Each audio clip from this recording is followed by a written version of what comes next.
की यह कविता धैर्य का जो महत्व हमारे जीवन में है उससे आधारित है।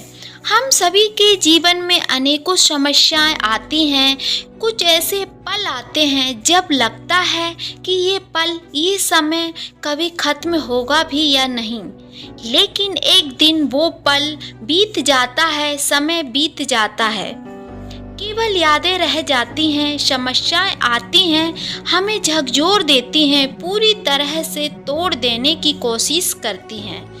लेकिन अगर हम धैर्य बनाए रखते हैं, डटे रहें, टूटे नहीं, वो समस्याएं बड़ी से बड़ी ही क्यों ना हो, खत्म हो जाती है।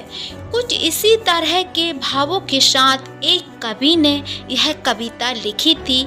आशा करती हूँ अब आपको इस कविता से जोड़ पाएंगे, इस कविता के भाव को समझ पाएंगे। कक्कड़ को बनते पत्थर, पर्वत को माटी बनते देखा है। कक्कड़ को बनते पत्थर, पर्वत को माटी बनते देखा है।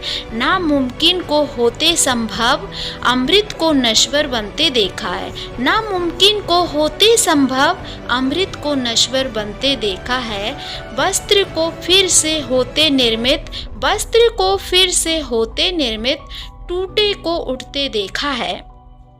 कभी न भरने वाले घावों को भरते देखा है। कभी न भरने वाले घावों को भरते देखा है। पीड़ा सुख में, सुख को दुख में करवट लेते देखा है। पीड़ा सुख में, सुख को दुख में करवट लेते देखा है। आनंद से लगने वाले पल को यादों में बदलते देखा है।